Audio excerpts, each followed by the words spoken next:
Le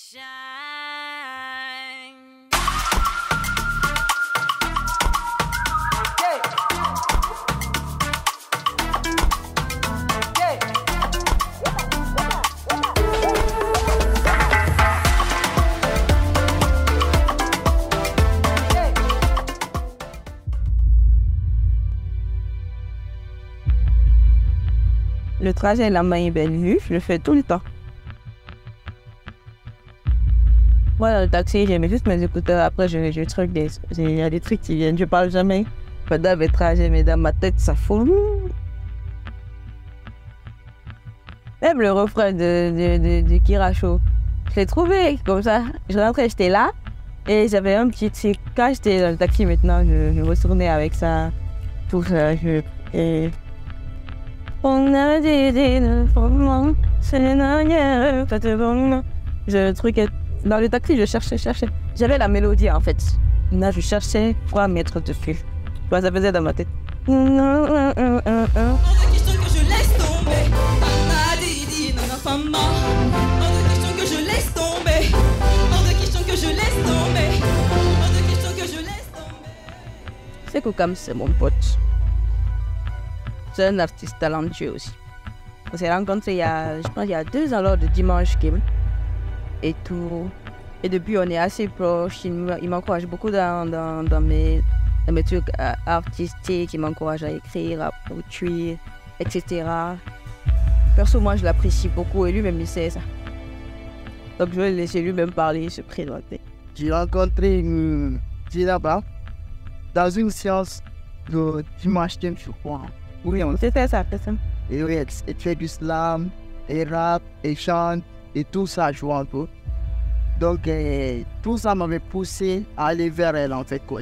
À aller la découvrir. Et quand elle a des projets, elle m'envoie, je kiffe, j'ai dit, voilà, c'est ça, en fait, quand j'essaie d'apporter, en fait, en grain de sel en plus. Voilà, c'est comme ça, en fait. Je l'encourage encore de sortir des projets. Et puis c'est cool. La première fois que je suis allée à studio, il était là. C'était pour être de Dimanche. C'était ensemble de Dimanche Kim avec Chloé Scott. Ah, c'était avec Chloé Scott. C'était chaud, je connaissais rien. Moi, j'étais là bizarre. Moi, je dis, si c'est pas bon, c'est bon. Elle a qu'à faire seul le sauf le métier. La plume était là. Voilà, c'est juste qu'il y avait quelque chose à trammer. Juste, elle n'avait pas, je dirais qu'elle n'avait pas confiance en elle. Moi, elle avait besoin de quelqu'un pour dire, voilà, il faut aller. Voilà ça, là, il faut imposer ça. C'était ça, en fait, quoi. J'ai fait du illégal au studio le jour-là. L'autre fille est venue, elle a fait son truc, elle s'est assise, elle a fini. Mais elle était déjà habituée, tu vois. C'est pas pareil. L'endroit où nous partons, ça s'appelle l'Atelier Solidaire, où je fais la plupart de mes productions. Des fois, je travaille sur des émissions, des fois, c'est de la musique, des fois, c'est des vidéos, des petits trucs, comme pour la campagne digitale qu'on avait faite pour Punk GP. J'ai fait quelques vidéos là-bas. Et en plus, c'est un endroit très, très inspirant. En fait, là, le cadre est très, très, très, très, très beau pour créer. Je ne saurais pas quantifier en fait tout ce que cet endroit m'a apporté. Ce qui est sûr, j'aime beaucoup cet endroit, c'est comme une deuxième maison pour moi.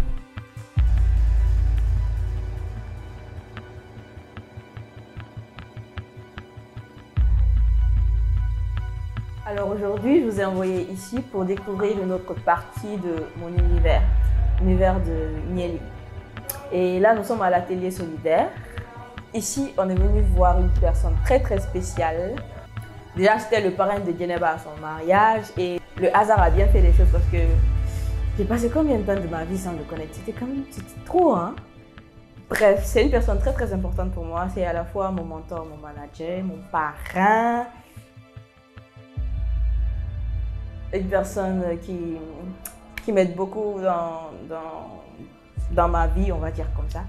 Il va aussi vous parler de moi. J'espère qu'il va dire des trucs bien. J'espère bien. Donc là, vous allez avoir l'occasion de le découvrir.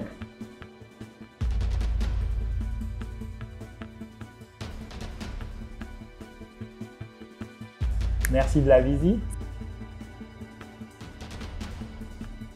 En fait, j'ai rencontré d'abord Djenaba en 2020. J'étais encore dans une agence des Nations Unies et j'organisais un concours pour les jeunes entrepreneurs, des jeunes qui avaient des projets. C'était pendant Corona. Et Djenaba Bangoa faisait partie des 17 personnes qui ont été retenues pour participer à ce concours qui s'appelait le maître de la parole, si je me rappelle bien. On devait choisir entre le oui ou le non. Non à la souffrance, non à leur présence. Dites non si vous voulez l'indépendance. Et c'est ainsi que, le 28 septembre, le peuple de Guinée vota non au référendum. Oui, Sékou Touré avait changé la donne. Joyeux anniversaire à ma belle Guinée. Et elle a impressionné tout le monde parce qu'elle avait un dynamisme. Comme tous les 17, il y avait vraiment beaucoup d'énergie, beaucoup d'intelligence, beaucoup de patriotisme dans ce programme. Mais elle avait quelque chose de plus parce qu'elle avait un art qui permettait de mettre les autres aussi en avant. Donc elle faisait du slam, elle écrivait, elle faisait du slam. La première fois où elle m'a vraiment marqué, bon d'abord avec la vidéo, et moi et ma femme, elle nous a marqué quelque part. Mais la première fois où elle m'a vraiment accroché, c'est qu'elle avait fait un slam qui résumait les 17 candidats à ce concours, la Guinée Mon Avenir, le maître de la parole. Et donc, quand j'ai vu ça, j'ai vu qu'il y avait vraiment un potentiel au-delà. Et pendant ce temps, j'ai appris aussi que c'était ma cousine. Donc, ça devenait un peu ma petite protégée, aussi bien intellectuellement que côté familial. Donc, j'avais un engagement de plus. Et il faut dire qu'elle est très intelligente, elle sait ce qu'elle veut. Et ça a beaucoup aidé. Entre-temps, l'atelier solidaire a été mis en place, donc là où vous êtes.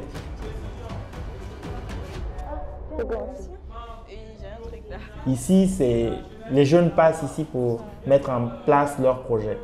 Un jeune qui a un projet, il passe. Donc, tous ces jeunes qui savent vraiment ce qu'ils veulent, ou en tout cas, ils savent une idée de ce qu'ils veulent, viennent. Et Nieli est née petit à petit avec ça.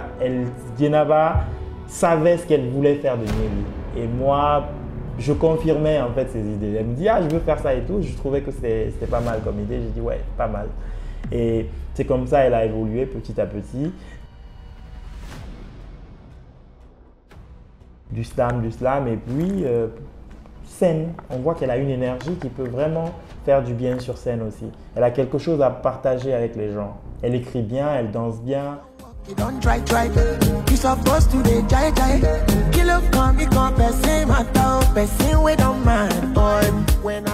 Elle chante bien, donc ça peut faire une star. On n'a pas encore commencé à sortir sur le marché en général, mais elle est beaucoup sollicitée aujourd'hui en termes de scène. Et la plupart des événements ministériels, notamment avec son slam, on l'invite pour qu'elle vienne introduire ces événements-là. Donc on est beaucoup sollicité sur cette partie. Petit à petit, on travaille aussi la musique et on espère que ce programme l'aidera encore plus shiner. Donne-moi une mélodie, que je chante un truc, histoire de te bercer. Vas-y, quelques petits pas de danse pour égayer ma journée quand je suis énervée.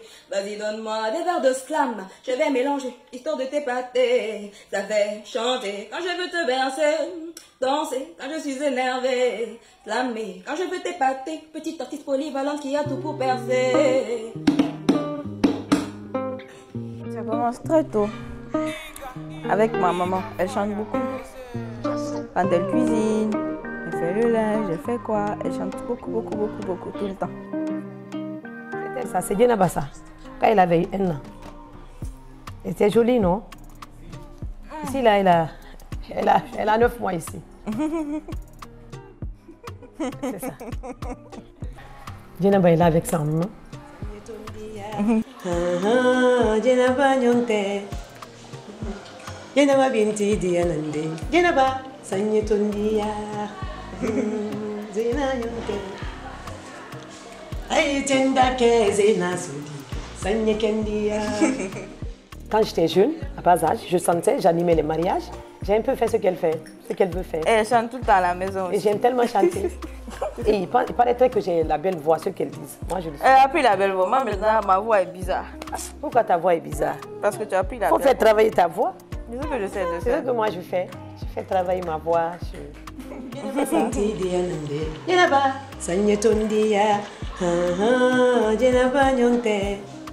Une fille vraiment jolie, comme les gens aimaient le dire.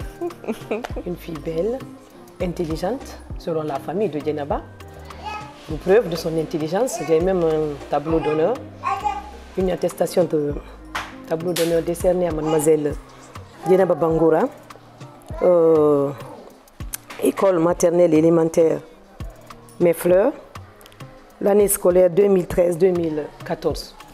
Et elle a été première de son école, elle faisait la 6e année, CM2. Elle a été première de son école cette année-là et 93e de la commune de Kaloum.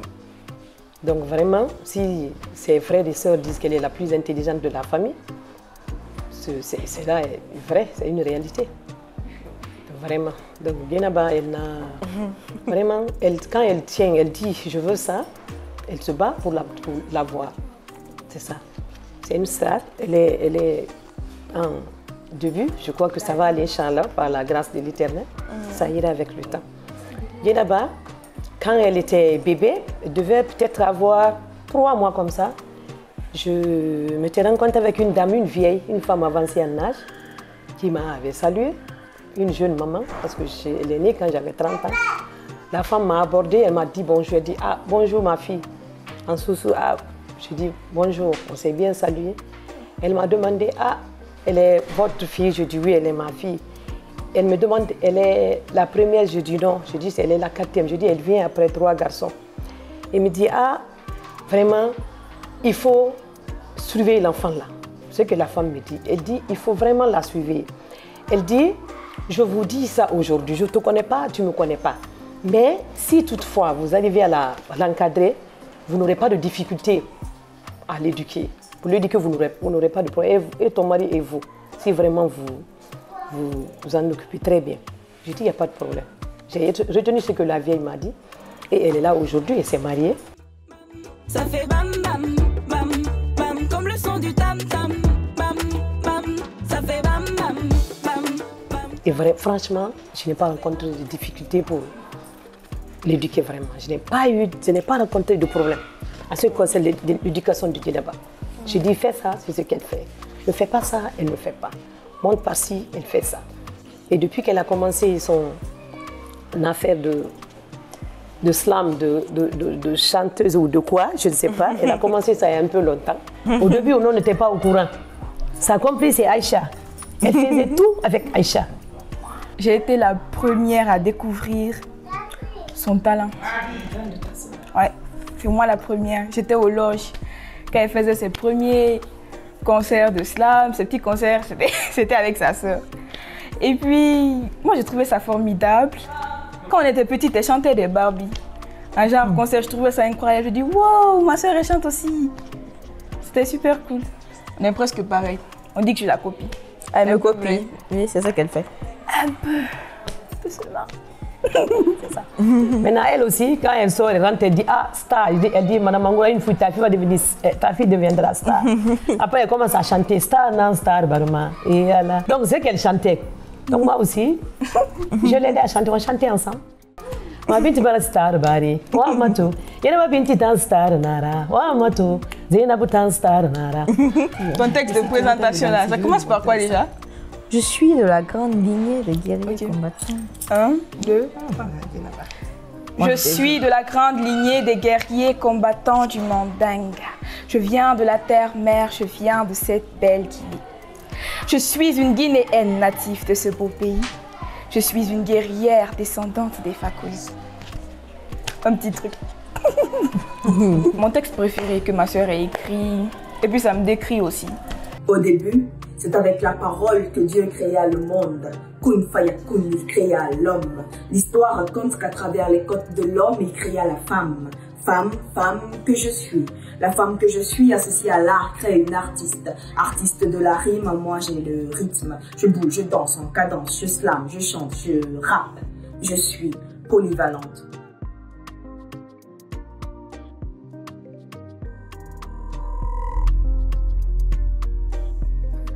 Il y a aussi mon grand frère. Avant, il faisait partie d'un groupe. Il aimait beaucoup la musique. Et quand tu es enfant, tu veux faire comme tes grands frères, tu les suis partout, etc.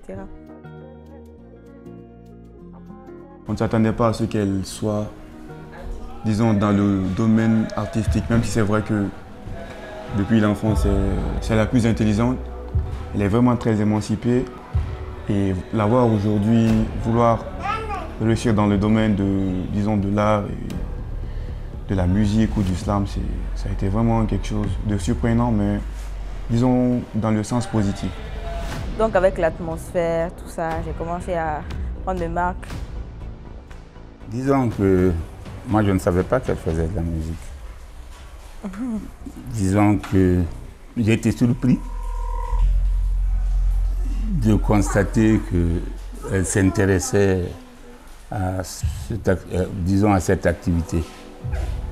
Mais franchement, au départ, je ne savais pas. C'est quand elle a commencé à compétir que j'ai compris que ce côté l'intéressait et qu'elle excellait dans ce domaine. Et donc, mon problème à mon niveau, c'était de l'encourager.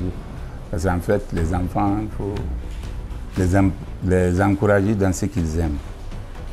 L'encourager parce qu'en fait, on ne peut exceller que dans ce que l'on aime. Donc, à la limite, disons, à la limite entre les mœurs et la liberté de faire ce qu'on veut. Parce que souvent, dans ce domaine, surtout pour une femme qui s'intéresse à ça, il y a un côté chez nous qui dit qu'il y a un peu de libertinage.